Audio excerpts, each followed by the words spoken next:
By the way, if you guys are wondering what this sticker's for, on this one it's from a firework stick, so from a rocket, and it's ideal. I just painted it white.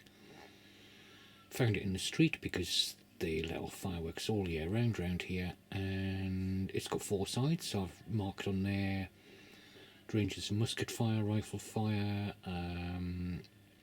artillery movement, cavalry movement, a whole lot. So it all just fits on one stick, so it's really handy, just in case you were wondering.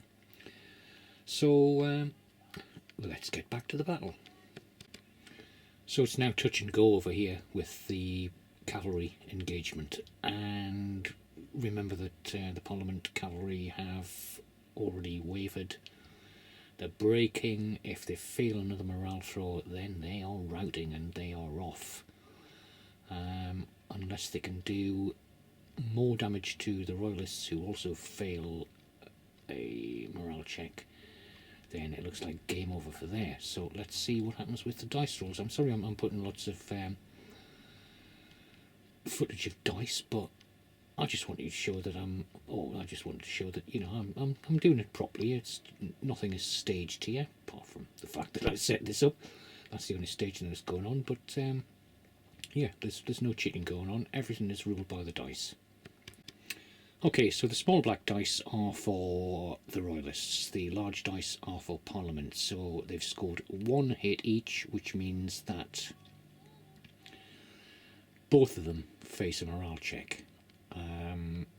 Parliament are on the verge of routing, and the Royalists just face their first morale check. So let's see what happens there. And both are successful. Neither side routs or has a low morale enough to make them quit the field, so that's lucky for Parliament.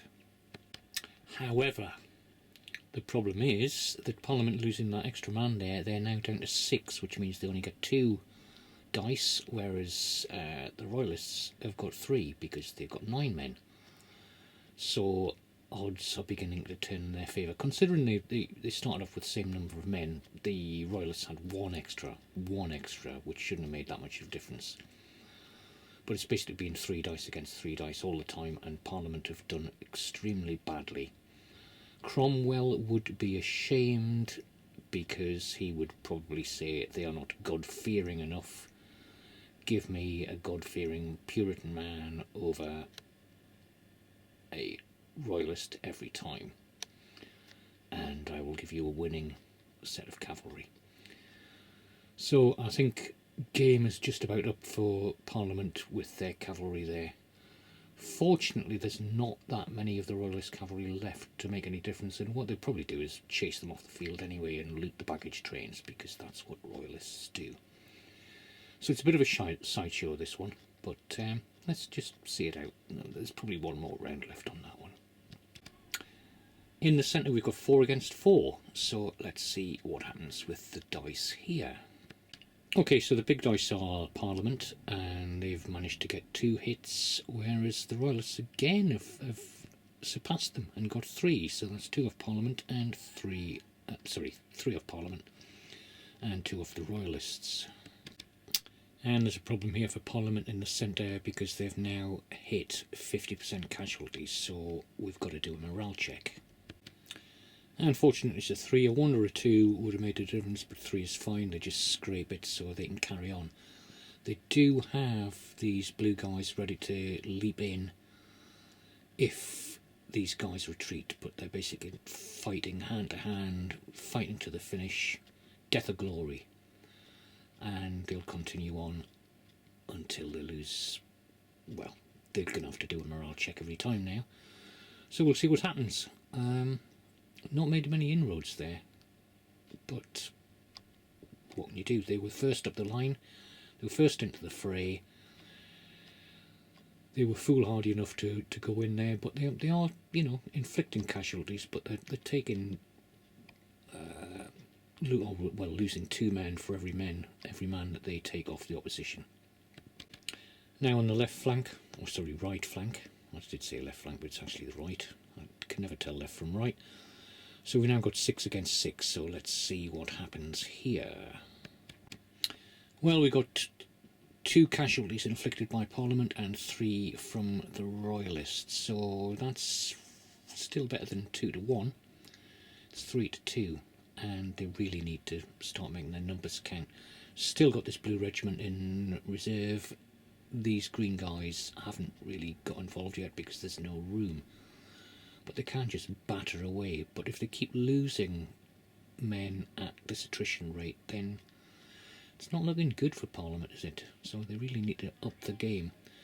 And finally, let's have a laugh and see what the mortar does.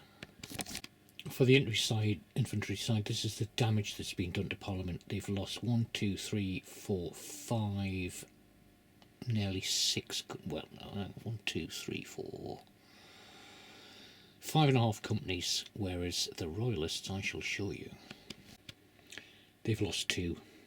So it's very much in the favour of the Royalists here. So it's looking good for them. But then again, they are behind the defended parapets and barricades, but they are still outnumbered. Back to the cavalry. The Parliamentarians are on their last legs here. They've only got 5 men left, so that means they only get 1 dice, because it's 1 roll, 1 dice for every 3, whereas the Royalists have got 2, so it's 2 against 1. Actually, it's 3 against 1, because they've got 9 and Parliament have got 5, so let's see what happens here. This could be the end of Parliament. And I think that is it, because it's 3 kills for the Royalists and only 1 for Parliament, so Parliament are now going to quit the field, hastily followed by what's left of the Royalists.